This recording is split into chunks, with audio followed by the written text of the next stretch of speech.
You're listening to a DM podcast.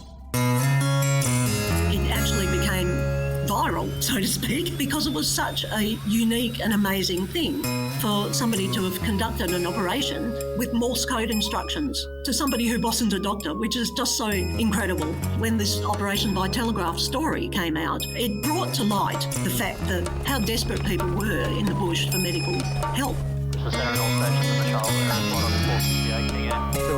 Hi, my name is Lana Mitchell from the Royal Flying Doctor Service. This is a podcast about life in the bush, mateship, courage, and the role that the Royal Flying Doctor Service plays in serving rural and remote communities. This is the Flying Doctor Podcast. My name is Sophie Campbell and I'm a communications assistant with the Royal Flying Doctor Service. The stories we share each week through the Flying Doctor podcast come from all around and from all across Australia. And the RFDS acknowledges and pays respects to the traditional owners of the lands on which we work, and we recognise their continuing connection to land, waters and the community. Despite always being vaguely aware of her own family's RFDS history connections, it's only been in recent years that Julia has taken a deep dive into the RFDS Foundation story. Julia is the granddaughter of the famous Dr. Joe Holland, or Dr. John Joseph Holland. For the many who are unfamiliar with Dr. Holland, or his patient Jimmy Darcy, or the postmaster Fred Tuckett, who followed Morse code instructions over telegraph to try and save the patient, we'll be delving into this story in great detail in this podcast episode. Hello, Julia. Hi, Lana. How are you? I'm really good. Hey, listen, it's really interesting to be able to talk about this story in a little bit more depth. I've been really amazed to read all of the documentation and the slideshows and the research that you've done. It's taken a sort of a story that we had sort of some bits and pieces and bibs and bobs that have been put together, and you have documented and researched in incredible detail how this all came about. Has this always been a passion of yours to dive into topics and research the hell out of them? Well, actually, no. I'm not a researcher by any means, and my sister is actually the librarian, and she has done so much work previously on researching this. But lately, I just found that it's come to light that there are more and more documents, especially on the internet, about all these people. And I was lucky enough to come across a book by Jim Darcy's niece. And that had so much information in it. So, as you say, I've been able to piece together this story where it was just a sketchy outline. And when I was a child, I knew this sketchy outline of the legend, but I didn't know anything about the people or anything about how the whole thing came together. Wow. Well, tell me, first of all, what do you remember of your grandfather as a young child? What stands out for you? I only really knew him as a very young child, and he was this little roly-poly man, and he had a white crew cut, and he would come to our place after Mass on Sundays. And the best thing about him coming was that he always brought old gold chocolates with him. And I love the old gold chocolates. That's great. How many siblings have you got, Julia? Only the one sister. She's older than me, and she remembers quite a bit more about my grandfather. And she was actually at primary school when he came around at age 80, I might add, and wow. he was doing all the inoculations for the polio epidemic. Wow. So she was one of the children who came up and sat there while he injected her with the Salk vaccine. And so a lot of children of her generation, which is 6 years older than me, remember the caravans that went around to the schools for the inoculations against polio. When did you lose your grandfather? At what point did he pass away? I was only 6, and that was in 1959, and he was 82, I think, then. Well, tell me, what have you discovered after diving more into your granddad, Dr. Joe Holland or Dr. John Joseph Holland? What have you learnt about him that you didn't know before? Well, I've learned quite a bit. Obviously, that he was so determined and so dedicated to the medical profession. And obviously, he didn't mind a challenge. He just kept on working. And I was amazed that, he was working almost right up until the time he died when he was 82. The other thing I discovered was his love of music, because in his diaries, he actually laments the fact that there was no piano at Halls Creek, because he would have loved to join in the musical evenings with a piano. There was only somebody who could play the violin, which he enjoyed very much. Okay, great. Now, he lived in Perth. Had he always lived in Perth? Well, he came from Sydney, actually, and he came over here to the goldfields as a very young doctor, and apparently he looked quite boyish because nobody would take him seriously, so he decided to grow a beard so that he would be actually taken seriously as a doctor. And so he came over here with his bride, and I guess he was about 30 years old then, and they went to Kanauna. And Kanauna is now just a vacant block of a few little plaques.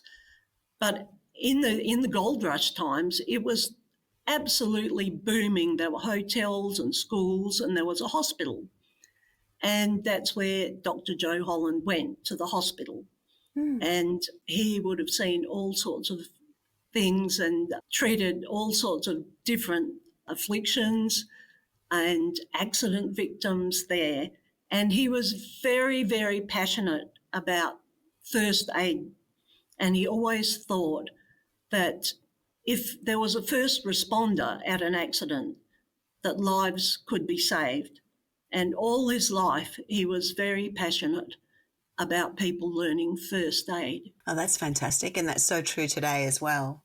Now, was he a paternal or a maternal grandfather? Yeah, my mother's father. Yes. Your mother's father. Did your mother ever talk to you more about your granddad and about his passions and his, idiosyncrasies or anything like that? Not a lot, I must say, although she was very interested in this story of the operation by telegraph, and she told it to me as a child. And then later on, when there was quite a bit more interest later, right up until the 80s, she actually did a few interviews telling the story of the operation by telegraph. Wow. Okay, great. Well, okay, so that's Dr. Joe. That's our first person centric to this story.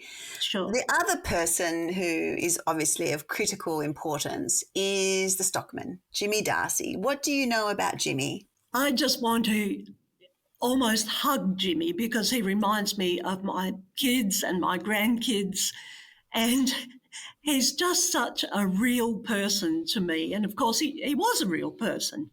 He came over here to WA from Queensland, and he came with his father and his brothers because there was a drought in Queensland. So they went up to the Kimberleys to a station, and Jimmy and his brother Walter were partners in the station at Ruby Plains. And Ruby Plains is about 40 k's from Halls Creek, and Halls Creek is so isolated. Just so isolated.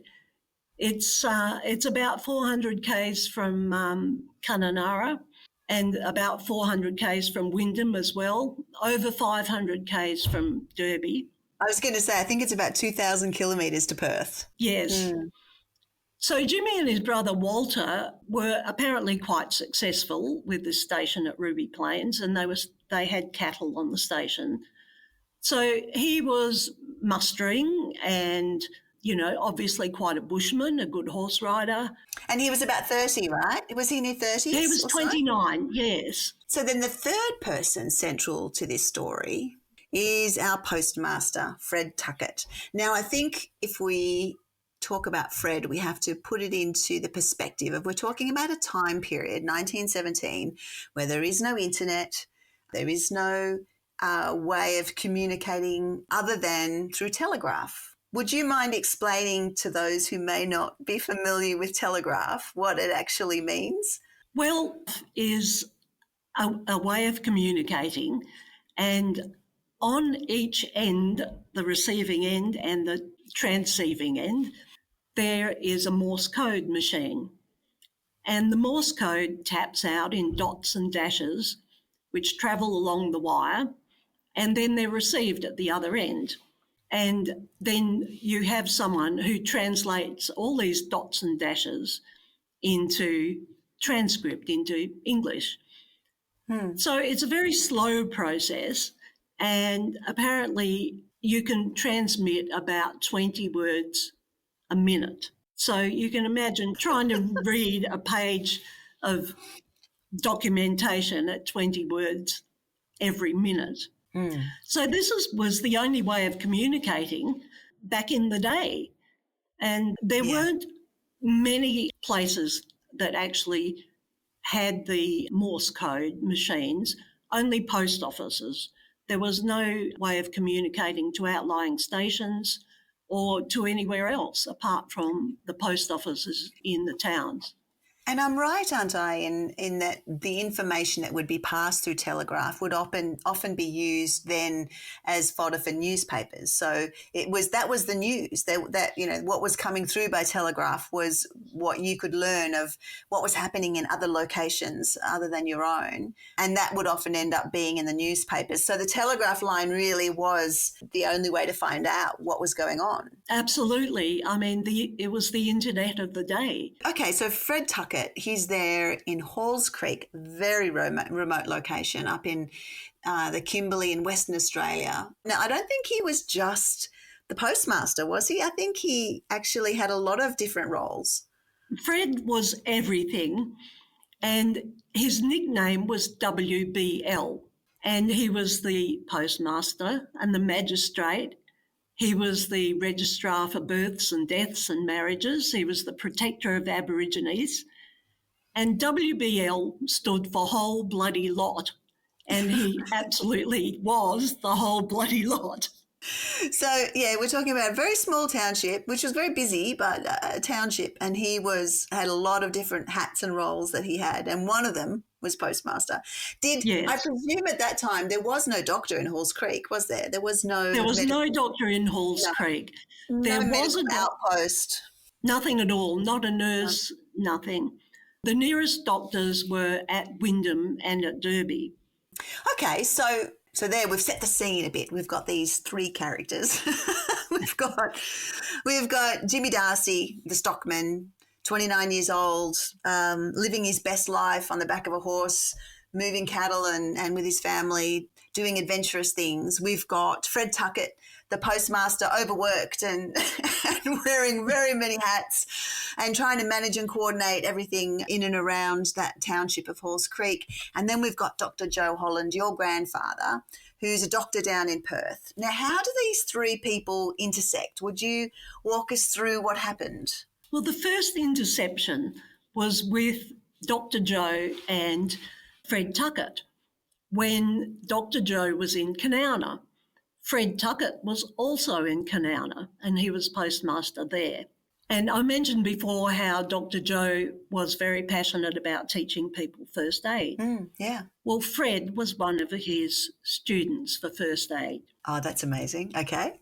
So fast forward about 8 years, Dr. Joe is in Perth, Fred Tuckett is in Halls Creek, and Jimmy Darcy has been brought in absolute agony to Halls Creek, and he's been put on the back of a horse and cart and brought in Fred Tuckett at Halls Creek. Now, before you get onto that, I learnt one little detail from your notes, and that was that it was a 40-kilometre journey that took 12 hours. So it was not a short journey for Jimmy Darcy to even get to Fred Tuckett. Not at all. And you can imagine someone in agony travelling for 12 hours on the back of a cart. Yeah. Okay. So sorry, I just had to put that in because it just puts it in perspective a little bit. So Jimmy Darcy arrives in Halls Creek to Fred Tuckett, who's postmaster, and what happens? So Fred gave Jimmy laudanum for the pain, which is like a morphine, and he tried to relieve his pain. He gave him blanket baths, gave him a little bit of whiskey and milk, but nothing stopped the pain, and he was getting very sort of worried about Jimmy Darcy's situation. Do we know what actually had happened to Jimmy Darcy? Do we know how he sustained these injuries? We do. Jimmy was actually helping at the muster on the neighbouring station, Lambo Station, and Jimmy's little sister later told us what happened. And she said they were at the dinner camp and the cattle broke away. So Jimmy just jumped on his horse barebacked to round them up. And the horse caught his foot in a hole and landed on top of Jimmy. And Jimmy was badly injured. So It took a few hours for his mates to actually find him. And then they were able to load him up and take that long trip into Halls Creek. So we presume then that he had internal injuries as a consequence of that? Yes, he had internal injuries. And by the time he got into Halls Creek, he hadn't actually relieved his bladder for 63 hours. So the situation was quite desperate. Wow, okay. So what happened then? Well, Tuckett had no luck trying to find the doctors in Wyndham or Derby. And I think one of them was sick, one of them was away. And he was pretty desperate to get some advice on what to do with this man who's there injured beside him in the post office. And then he remembered about the first aid lessons that he had in Kanowna with Joe Holland. So Tuckett sends a message through to the Perth GPO with a message to try and find Dr. Holland so he could get some advice on what to do. Wow, okay. And does Dr. Joe Holland receive his message? He did. He received the message to go to the telegraph office. So he sat there for hours while Tuckett described the situation at Halls Creek. And the messages went backwards and forwards, and Tuckett really did a great job in describing every little symptom that Jim had. So Dr. Holland could have in his mind quite a good picture of what was going on medically with Jim Darcy. Did you find all of this in the library, or how did you find all of these records? Luckily, Dr. Holland kept a diary, and in the diary there's quite a lot about what went on with Jim's symptoms and that sort of thing. Other people have written like a biography type of works, which I found, and my mother had some information about that also. So by drawing together all the different pieces, I've managed to put together a bit of a picture of what it was like. Wow, okay. So we're there and we've got Fred Tuckett up in Halls Creek. We've got a very badly injured and in pain Darcy, Jimmy Darcy, who is on death's door. And we've got Dr. Joe Holland 2,000 kilometres away, who is using Morse code over telegraph lines to tell Fred Tuckett, who is not a doctor. No.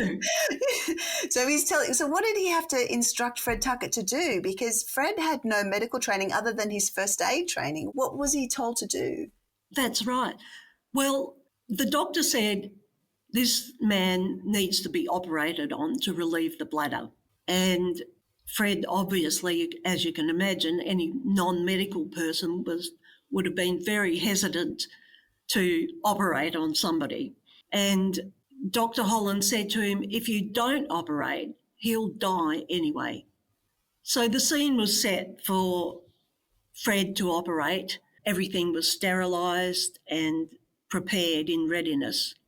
And Dr. Holland instructed Fred on how to get his penknife and wrap a piece of gauze around it at a certain distance from the tip of the blade so that the incision wasn't going to be made too deeply and that Jimmy would be okay from Fred operating. Well, what was he supposed to be operating on? Was he operating on his bladder or on his Yes, spleen? he needed to relieve the bladder.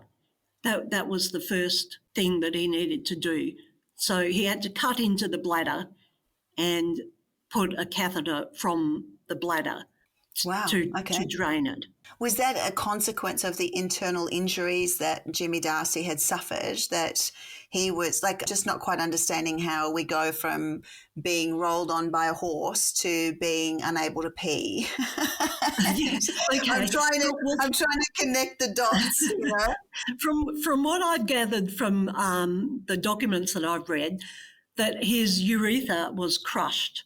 So obviously he couldn't pee the normal way.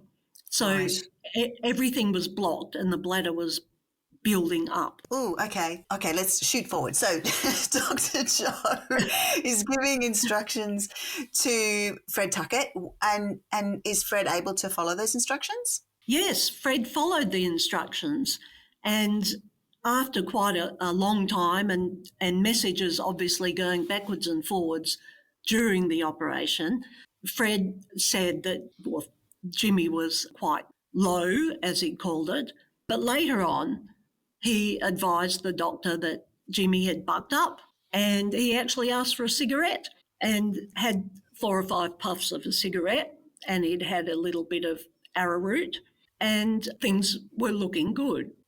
Wow. Fred was obviously still quite hesitant, I guess, and certainly he would have been about operating on somebody when, you know, he had no surgical skills at all. But Jim's brothers by then had come to Halls Creek and they wanted everything to be done for Jim, obviously. And so the message came down to Perth from Fred, "Can you come up, Doc? Can you come up to Jim?" And just make sure he makes it, make sure that he pulls through. So the surgery had been done and it seemed the patient was on the improve, or he was... Yes. At least he was peeing with the catheter or whatever had been done. And so Dr. Joe started a trip all the way up to Halls Creek. Now, that's no easy feat. How long did it take him to actually get there? Well, in all, it probably took him about 3.5 weeks to get there. First of all, there was a week-long boat trip, and that took him to Derby. And then from Derby, he got in a Model T Ford and got to Fitzroy Crossing in a few days.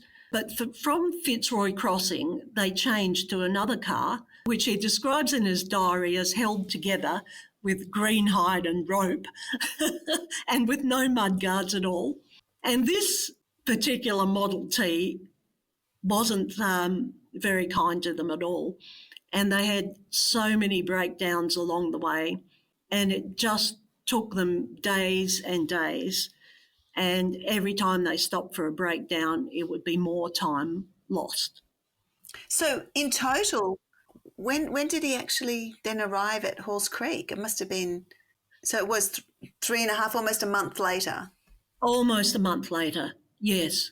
And in the meantime, they got reports at Fitzroy Crossing that Jimmy Darcy had said to Tuckett, "Tell the doctor I'll walk out to greet him and I don't mind the fever," because by this time he'd started having fever and chills. And Tuckett was quite worried about him, but obviously Jimmy was conscious and quite tough and said he would come and meet the doctor. Wow, okay. Did he do that? No, he didn't. At Fossil Downs, I think it was, they got notification from Tuckett that Jim had had a turn for the worse.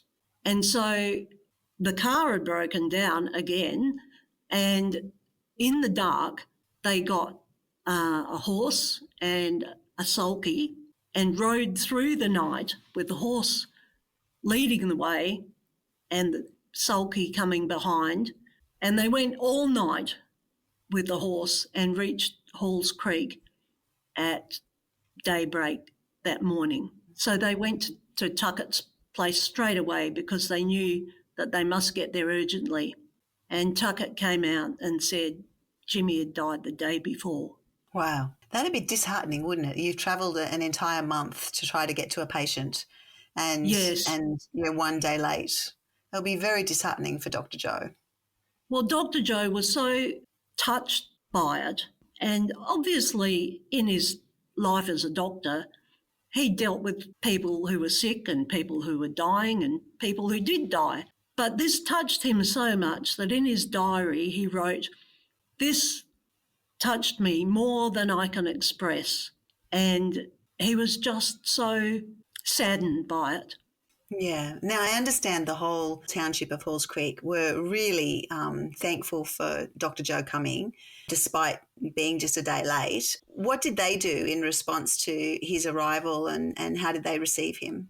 Well, they obviously thought he was wonderful, and he had lines of people coming to see him for different medical procedures, right from the smallest thing, right up to doing small operations on people.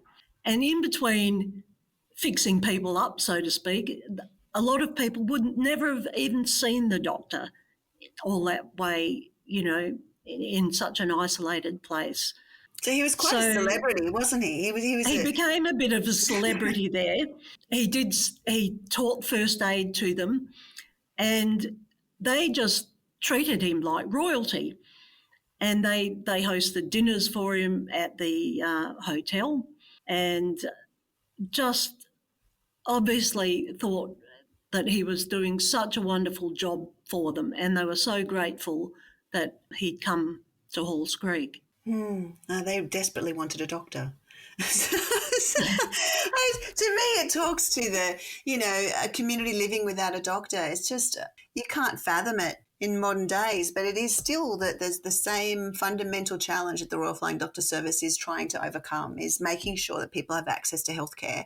And it just sounds through all your research, it just sounds like it confirms that the importance of having health access, no matter Absolutely. where you live.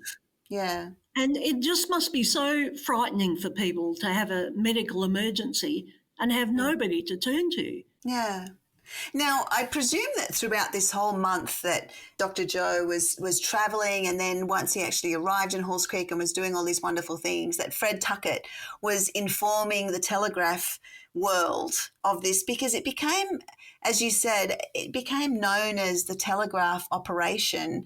The whole thing became a bit of legend and ended up being communicated in Melbourne and in Brisbane and in Sydney and all over the country. Do you know much about that and how many people around the country are watching and following the story of Jimmy Darcy?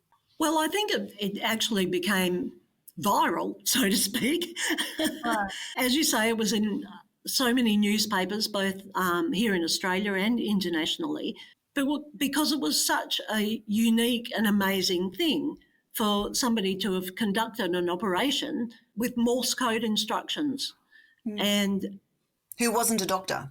yes, to somebody who wasn't a doctor, which is just so incredible. Obviously, a lot of people read about what had happened, and it brought to light the fact that there weren't medical facilities at all in all these remote and regional areas. And it added to the story that John Flynn was trying to promote, and he could see that people in the bush just needed medical help. And when this Operation by Telegraph story came out, it just added to that and reinforced it in people's mind how desperate people were in the bush for medical help.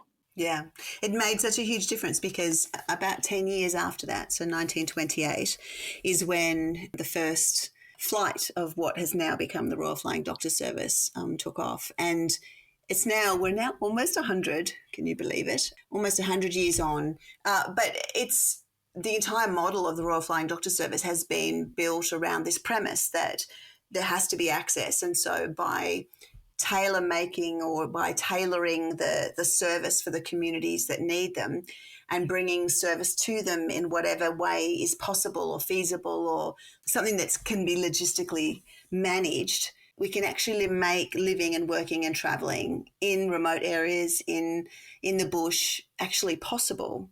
So this story really has become a bit of legend itself. And I had worried at one point because there didn't seem to be a lot of actual research behind the story. It seemed to have grown legs a little bit when I first learnt of it. And at one point I was being told, this is about 5 or 6 years ago, I was advised that Jimmy Darcy was actually an Aboriginal man. And that's not correct. We've definitely confirmed that Jimmy Darcy was of Irish stock. But it's really interesting that you've gone through and you've managed to document using the diaries and using your sister's assistance and various contacts. You've been able to put together a more comprehensive and concise documentation of what actually happened. And it's sort of roped it in a little bit from becoming just a little bit imaginative.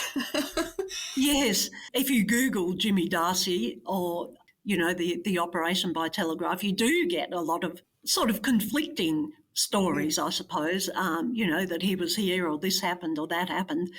I thought, well, really the only way of finding out the truth is to find the descendants of Fred Tuckett and of Jimmy Darcy.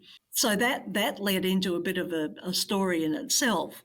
But Fred Tuckett's great-granddaughter had done a remarkable amount of research on her great-grandfather.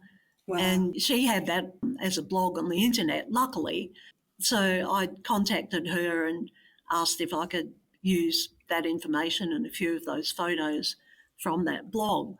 And very much the same thing with Jim Darcy, but it was a bit of a process to find any of his descendants.